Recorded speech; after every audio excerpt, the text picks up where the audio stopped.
या उसको अलग अलग लोगों को किराए पे दिया है, या उसको चलाने के लिए उन्होंने एचपीटीडीसी की प्रॉपर्टीज़ को आगे लोगों को दिया है। ये 7 प्रॉपर्टीज़ का ब्यौरा है जो पूर्व की सरकारों ने दिया है। और अगर उन्होंने ये चीज़ दी है तो मैं उसको नेगेटिव रूप पे नहीं देखता।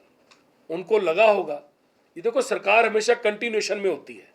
अगर उनको किसी समय लगा, क्योंकि मैं सकारात्मक सोच रखता हूँ, मैं नेगेटिव सोच नहीं रखता, पूर्व की सरकारों को लगा होगा कि कोई चीज़ नुकसान में चल रही है, उसको आगे किसी को देना चाहिए और आगे उसको चलाना चाहिए, तो उन्होंने दिया। हमारी सरकार ने पिछले 2 साल में आज तक पानी का गिलास भी किसी को आगे दिया नहीं है, लीज पे नहीं दिया, चलाने के लिए नहीं दिया। पर जब मैं कल ये प्रेस कॉन्फ्रेंस देख रहा था तो जो हमारी यूनियन जिसने बात की, कल मैं इन्हीं को सुन रहा था, यूनियन को, यूनियन वाले ही कल आपके सामने, आप ही प्रेस के सारे बंधु बैठे थे, उनके सामने कह रहे थे कि जो नुकसान में जगहें हैं, जो नुकसान में चीज़ें बनाई एचपीटीडीसी ने, उनको आगे आप लीज पे दे दीजिए।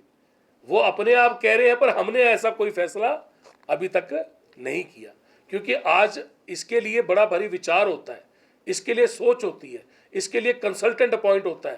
पहले ये चेक करना पड़ता है कि कौन से होटल के अंदर क्या चीज़ हो रही है। आज मैं इसके बारे में क्यों बात करूं जब मेरी सोच ही इसके ऊपर नहीं है। और आज की डेट में मेरी सोच सिर्फ एक बड़ी क्लियर सोच है कि एचपीटीडीसी के होटल रेनोवेशन मांग रहे हैं, एचपीटीडीसी के होटलों का सुधार करना है। अगर इन होटलों को बड़े मुनाफे में लाना है तो होटलों की रेनोवेशन करनी पड़ेगी। और तो उसका मैं सिर्फ आपको उत्तर इतना देना चाहता हूं कि एचपीटीडीसी ने आज तक अपना पिछले 2 साल के अंदर पानी का गिलास भी लीज पे नहीं दिया है। ये पानी का गिलास है, इसको भी हमने किसी को लीज पे ना तो दिया है, ना देने की बात की है। ना आपने कहीं पे इश्तिहार पढ़ा, ना किसी ने कोई बात की, तो लीज पे या बेचने की बात कहाँ से आती है? ये तो सिर्फ भ्रम फैलाया गया। और मैंने आपको नाम भी दिए कि ये भ्रम कहाँ से शुरू होता है। जब कोई सोशल मीडिया पे सुधीर शर्मा जी लिखते हैं, या जो राकेश पठानिया जी कहते हैं कि नीलामी होगी, नीलामी के अंदर 1, 2, 3 कहा जाएगा, उसके अंदर लोग नीलामी देंगे, भागसू की बोली होगी, धौलाधार की बोली होगी। तभी तो मैंने कहा कि राकेश पठानिया जी की प्रेस कॉन्फ्रेंस एक प्रेस कॉन्फ्रेंस में खत्म नहीं हो सकती, इसके लिए मुझे पूरी एक प्रेस कॉन्फ्रेंस करनी पड़ेगी अलग से, जो उन्होंने कहा है। देखिए, अगर कोर्ट आपसे मांगता है कि आपके पास कितने रूम हैं, एचपीटीडीसी में पूरे प्रदेश में कितने रूम हैं, तो आप रेस्टोरेंट तो नहीं बता सकते, आप रूम ही बताओगे। अगर आपके पास वो पूछता है कि कितने रूम हैं, तो आप कैफेटेरिया तो नहीं बता सकते, आप रूम ही बताओगे। हमारे हिमाचल प्रदेश में 1111 रूम है एचपीटीडीसी के पास, पर कोर्ट अगर पूछता है कि रूम बताइए कितने हैं, तो रूम ही बताओगे आप। कोर्ट ने, माननीय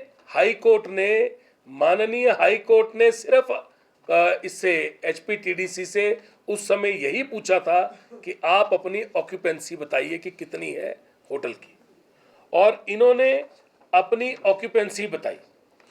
माननीय हाई कोर्ट ने, मैं दोबारा बोलना चाहूँगा आपको क्योंकि आपने सवाल पूछा है, माननीय हाई कोर्ट जो कॉरपोरेशन से पूछेगा, आप उससे ज़्यादा कुछ नहीं दे सकते, उससे कम कुछ नहीं दे सकते। जब पूछा ही माननीय हाई कोर्ट ने ऑक्यूपेंसी है, तो आप ऑक्यूपेंसी दोगे, आप कुछ और तो दे ही नहीं सकते। तो आप तो ऑक्यूपेंसी का ही आंकड़ा दोगे ना। अगर ऑक्यूपेंसी पूछ रहे हैं, आप उस टाइम पे रूम का थोड़ा ना बता दोगे या रेस्टोरेंट थोड़ा ना बता दोगे।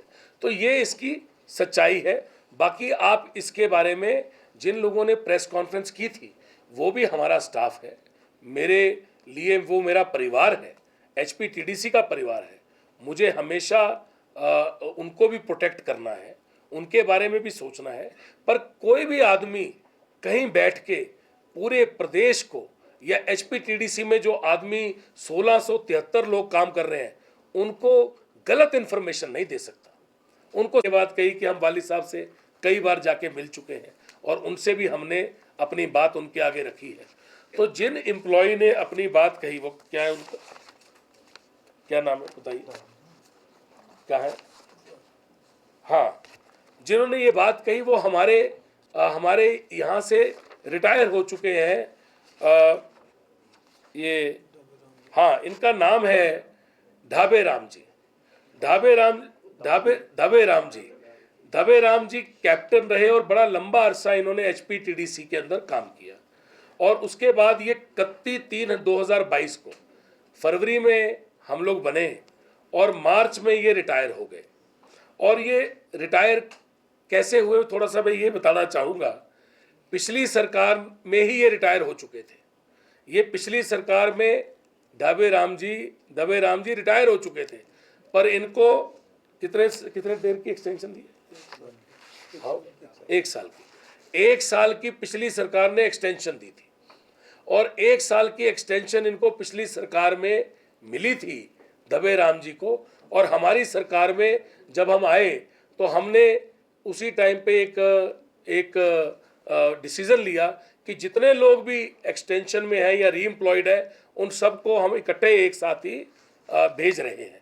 तो उस टाइम पे इनकी सर्विसेज चली गई और 31/3/2022 को ये 1 साल की एक्सटेंशन जो कि पिछली सरकार ने दी थी, उसके बाद ये रिटायर हमारी सरकार में मेरे आने के इमीडिएटली बाद हो गए। तो उसके बाद बाकी सब जो एचपीटीडीसी की यूनियन है उनके साथ तो मैं बार बार मिला हूँ। आपके सामने यूनियन वाले हैं, आप इनसे जाके पूछ सकते हैं। मैं सिर्फ एक चीज़ चाहूँगा कि ये जो आंकड़ों की बात यूनियन ने कही है ये बहुत बड़ी बात है। अगर आंकड़ों की बात कहते कि आंकड़े गलत हाई कोर्ट को दिए, ये सीरियस बात है।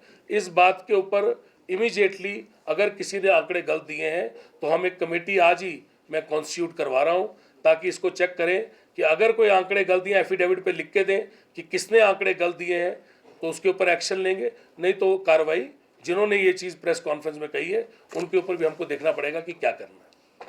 बहुत Bhushan jewellers festival bonanza lucky draw बदल देगा आपकी जिंदगी। 10,000 की खरीद पर 3 चमचमाती कार और 5 स्कूटियां। तो आज ही विजिट करें भूषण ज्वेलर्स सोलन।